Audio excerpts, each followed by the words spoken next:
Hi hello എപ്പോഴും എൻ്റെ happy ആയിട്ടുള്ള മൊമെൻറ്റ്സ് മാത്രമല്ലേ നിങ്ങൾ കാണാറുള്ളൂ. അതെ, ഈ ഒരു 2-3 ദിവസം എന്ന് പറയുന്നത് അത്ര ഹാപ്പി ആയിട്ടുള്ളൊരു ദിവസങ്ങളായിരുന്നില്ല. എന്നെക്കൊണ്ട് ഈ ഒരു പനി എന്ന് പറയുന്ന സംഭവം ഇട്ട് വലച്ചു. അത്രയും ബുദ്ധിമുട്ടായിരുന്നു കേട്ടോ. ഞാൻ എങ്ങനെയൊക്കെയോ എനിക്ക് പകലൊന്നും എനിക്ക് കുഴപ്പമൊന്നും ഉണ്ടായിരുന്നില്ല. എനിക്ക് തന്നെ മാനേജ് ചെയ്യാൻ പറ്റുന്ന രീതിയിലായിരുന്നു. അപ്പോൾ ഞാൻ വൈകിട്ടൊക്കെ ആയപ്പോഴേക്കും ചായയൊക്കെ ഉണ്ടാക്കി, ചായ അല്ല കാപ്പി ഉണ്ടാക്കി കുടിച്ചപ്പോഴേക്കും അപ്പുറത്തെ വീട്ടിലത്തെ ചേച്ചീനെ 9-ാം മാസം കാണാൻ വരുന്നതായിരുന്നു.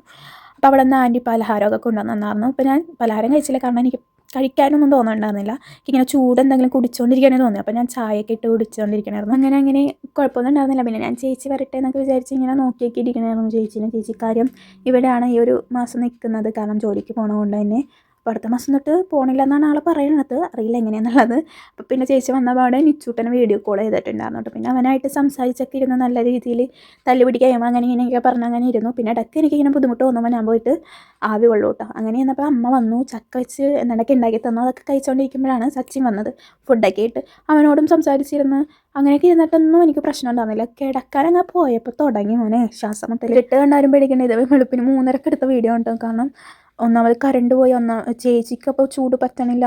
അങ്ങനെ അമ്മ എഴുന്നേറ്റിരുന്ന് അമ്മനെ അങ്ങനെ രണ്ടുപേരും മാറി മാറി നോക്കിക്കൊണ്ടിരിക്കണമായിരുന്നു കേട്ടോ. എൻ്റെ നെഞ്ച് തടകിത്തരും, ചേച്ചിക്ക് വീശിക്കൊടുക്കും, അങ്ങനെ ഇരിക്കണമായിരുന്നു. പിന്നെ എങ്ങനെയൊക്കെയോ രാവിലെ ആയപ്പോഴേക്കും ആദ്യം ഞാൻ അമ്മയുടെ കടയിൽ പോയി ഇരുന്നു. അവിടെ സാറ് വന്നാലേ നമുക്ക് ഇറങ്ങാൻ പറ്റുമോ. അമ്മ അവർ വന്നപ്പോൾ തന്നെ വേഗം ഇറങ്ങി ഓട്ടോ വിളിച്ച് ഹെൽത്തിലേക്കാണ് കേട്ടോ പോയത്. അവിടെ ചെന്ന് നമ്മൾ ചീട്ടൊക്കെ എടുത്ത് വേഗം ഡോക്ടറിനെ തന്നെ കണ്ടു. ഇനി ഡോക്ടറിനെ കണ്ടിട്ട് ആദ്യം തന്നെ ഞാൻ പറഞ്ഞത് എനിക്ക് നെബുലൈസ് ചെയ്യണം. പിന്നെ അങ്ങോട്ടേക്ക് സങ്കടം വന്ന് കരച്ചിലും കാര്യങ്ങളൊക്കെ ആയിരുന്നു കേട്ടോ. എനിക്ക് പച്ചടേ ഉണ്ടായിരുന്നില്ല, തളർന്ന് എന്തോ പോണ പോലത്തെ ഒരു അവസ്ഥയായിരുന്നു. ഇന്നൊക്കെ കഴിച്ച് ഞാനിപ്പോൾ ഓക്കെയാണ് കേട്ടോ. അപ്പോൾ വീഡിയോ ഇത്രേ ഉള്ളൂ. അപ്പോൾ നമുക്ക് അടുത്ത വീഡിയോ കാണാം. Bye, see U.